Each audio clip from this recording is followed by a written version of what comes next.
सरकार मुर्दाबाद।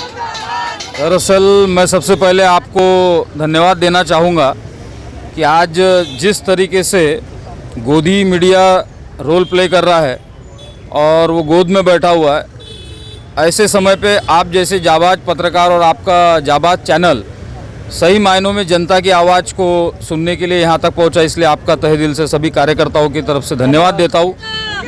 मोदी तेरी तानाशाही नहीं चलेगी, नहीं चलेगी। आवाज़ दो हमें के। मोदी तेरी तानाशाही नहीं चलेगी, नहीं चलेगी। अरे मोदी तेरा खेल सस्ती दारू महंगा तेल। अरे मोदी तेरा खेल सस्ती दारू महंगा तेल। नमस्कार, TNN 24 न्यूज़ में फिर एक बार आपका स्वागत है। मैं हूं रियाज शेख। आपने देखा होगा कहीं सेंचुरी, आपने क्रिकेट जगत में सुना होगा सेंचुरी मारी जाती है, कभी कपिल देव मारते हैं तो कभी अजहरुद्दीन मारते हैं तो कभी सचिन तेंदुलकर मारते हैं। क्रिकेट जगत की वो सेंचुरी अब पेट्रोल में पूरी होने जा रही है। नागपुर में सबसे ज़्यादा महंगा पेट्रोल होने जा रहा है। इसी के उपलक्ष्य में महिला कांग्रेस ने आज मानकापुर नागपुर में अपनी गाड़ी को नीचे डालते हुए, मैं आपको दिखा दूं कि कैसे इसका जनाजा निकाल दिया गया है। और गैस, पेट्रोल और डीजल के दामों को लेकर महिला कांग्रेस ने यहाँ ज़ोरदार मोर्चा खोला है और बीजेपी सरकार के खिलाफ कई नारे भी लगाए जा रहे हैं। तो आइए हम बात करते हैं उन महिलाओं से जिन्होंने आज वो पेट्रोल, डीजल और गैस की महंगाई के दामों को लेकर विरोध भी जताया है। तो आइए हम बात करते हैं। क्या नाम है आपका? सर, मेरा नाम नायश नुसरत अली है। मैं मानकापुर की रहवासी हूँ। इंडियन नेशनल कांग्रेस में कार्यकर्ता की हैसियत से काम करती हूँ। क्या चल रहा है आपका? ये प्रोटेस्ट चल रहे हैं पेट्रोल और गैस के और डीजल के दामों के खिलाफ में। क्या कभी हमने सुना था कि कभी सेंचुरी क्रिकेट जगत में मारी जाती थी, आज सेंचुरी से पार हो गया है पेट्रोल और कई चीज़ें जो है बढ़ते चले जा रही हैं। क्या एक महिला हो, आप घर गृहस्थी वाली है, क्या एक महिलाओं को कितनी दिक्कतों का सामना करना? सर, आपने जैसे बोला कि क्रिकेट जगत में सेंचुरी लगती है, क्या पेट्रोल डीजल के दामों में भी सेंचुरी लग सकती है? मोदी है तो मुमकिन है, ये उन्हीं का नारा था, तो उन्होंने ये मुमकिन करके दिखा दिया। हम आम आदमी, आम औरतों को जो घर गृहस्थी में अपनी बहुत अच्छे तरीके से अपनी घर गृहस्थी चलाती थी, आज उनको भी रोड पे आके प्रदर्शन करने के लिए मजबूर कर दिया है। ऐसा क्यों हो रहा है, आप ये बताइए मुझे। मेरा मोदी सरकार से दावा है, कच्चे तेल के दाम तो इतने ज़्यादा नहीं है। पहले सब्सिडी मिला करती थी 200-250 रुपये, ठीक है। आज सब्सिडी के नाम पर 35 से 40 रुपये आते हैं। मतलब देश की महिलाओं को आप क्या समझते हो? मतलब आप 100 रुपये प्रति दिन आप उनको दे रहे हैं, यानी आप भीख देने का काम कर रहे हो सब्सिडी के नाम पे। आप कर क्या रहे हो? पेट्रोल डीजल के दाम जब इतने ज़्यादा बढ़ जाएंगे तो जाहिर सी बात है हर चीज़ के दाम बढ़ जाएंगे। महंगाई इस तरीके से उफान पर है, तेल के रेट जो है वो आसमान को छू रहे हैं।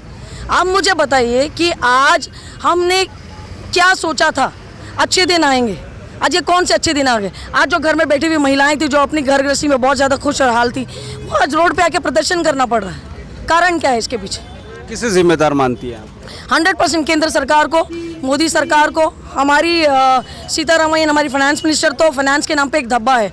उनको ये पूछा जाता है कि प्याज 200 रुपये किलो क्यों पहुँच रही है, तो शी इज़ वेरी स्माइलिंग। वो बोलती मैं तो प्याज ही नहीं खाती हूँ।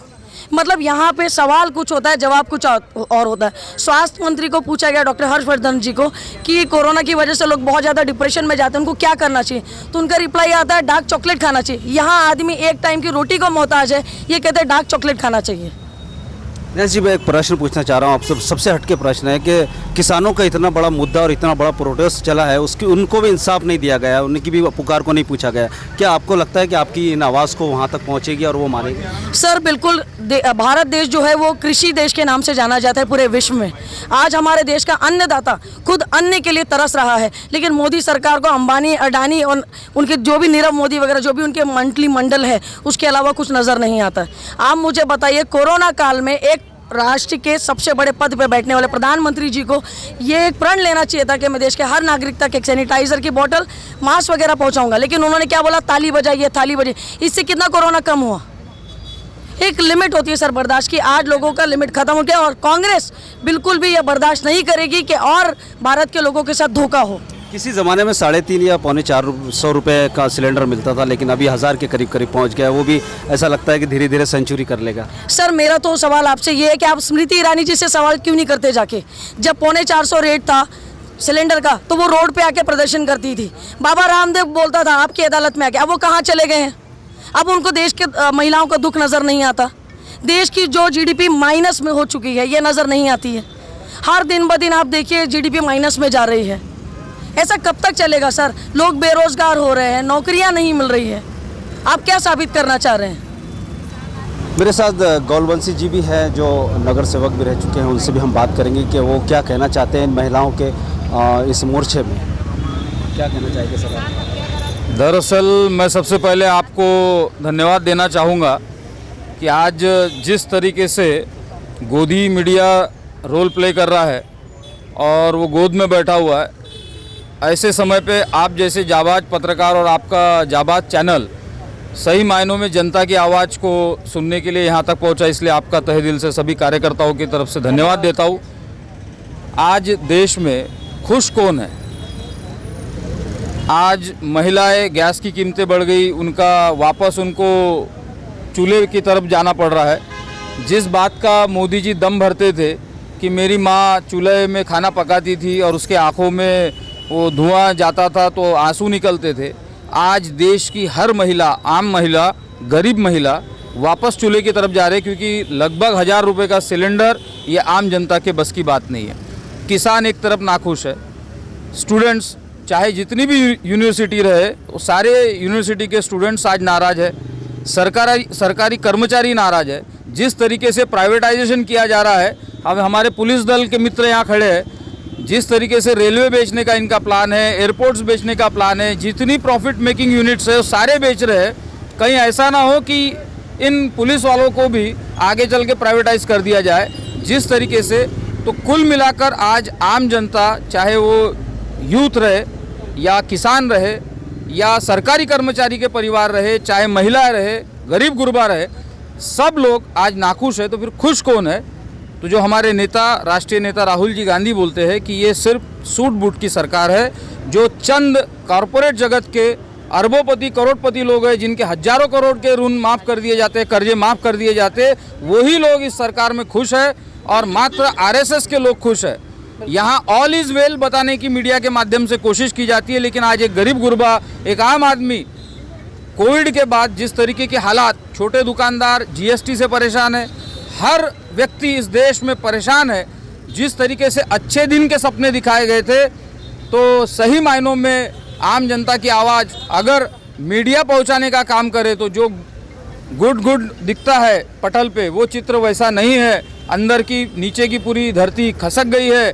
जनता अभी आने वाले वक्त में एकजुट होकर सबक सिखाने का काम करेंगी, क्योंकि लोगों को आज आपने पेट्रोल सेंचुरी पार कर दी इसकी बात की, लेकिन डीजल ने सेंचुरी पार कर दी भैया। पेट्रोल तो 107 के ऊपर हो गया है, अभी डीजल भी ऑलमोस्ट सेंचुरी कंप्लीट करने के कगार पर आ गया है। और जहां डीजल महंगा होता है तो हर चीज़ की महंगाई बढ़ती है, क्योंकि ट्रांसपोर्टेशन जितना भी होता है, गुड्स का ट्रांसपोर्टेशन, वो डीजल के वजह से होता है। आज जिस तरीके से 700-800% महंगाई इन्होंने बढ़ाया है, मैं समझता हूँ कि ये सरकार, ये गरीब विरोधी है, ये समाज विरोधी है, ये आम नागरिक के विरोधी सरकार है। और हम सब लोग मिलके आज यहाँ हमने हमारे प्रदर्शन के जरिए, ये एक सांकेतिक प्रदर्शन है कि जिस तरीके से आज 2 व्हीलर की डेथ हो गई है, हम उसमें आए हैं, शोक मनाने आए हैं। सिलेंडर का कत्ल कर दिया इन लोगों ने, तो कहीं ना कहीं आने वाले समय में जनता सबक जरूर सिखाएंगी, ऐसी मैं अपेक्षा करता हूं। और लोगों से भी जाहिर निवेदन करता हूं कि अब रास्ते पर आना बहुत ज़रूरी है। ये लोकशाही देश है, जब तक लोग रास्ते पर नहीं आएंगे तो इनके कान में जू नहीं रहेंगी। ये हर वक्त मुद्दे भटकाने का काम करते हैं। लोगों को पेट की बात है, अगर पेट में अन्न रहेगा तो सब चीज़ें बराबर रहेंगी। आज ज़रूरत रोजगार और महंगाई को कंट्रोल में करने की है, और ये सरकार इसमें पूरी तरह से विफल और फेल है। इस सरकार का हम धिक्कार करते हैं। एक महिला ही घर गृहस्थी की जो रोज़मर्रा की जो ज़िंदगी होती है, उसमें क्या किन चीज़ों को लाया जाता है, किन चीज़ों को डाला जाता है, जब जाके वो अपने बच्चों को या अपने पति को तैयार करके वो कहीं ऑफिस या स्कूल में जाती है। लेकिन वो वाहन जिसे वो रोटी और रोज़ी का साधन भी कहा जाएगा, उसका भी पेट्रोल के दाम काफ़ी बढ़ा दिया गया है और सिलेंडरों के दाम भी काफ़ी बढ़ा दिए गए हैं। एक महिला को हो रही परेशानी की एक महिला ही जानती है, क्योंकि महंगाई दिन पे दिन बढ़ते जा रही है और बीजेपी सरकार के कान पर जूं तक नहीं रेंग पा रही है। तो आगे भी बने रहिए मेरे साथ और देखते रहिए TNN 24 news. Cameraman Sanjay Tiwari के साथ रियाज शेख, नागपुर।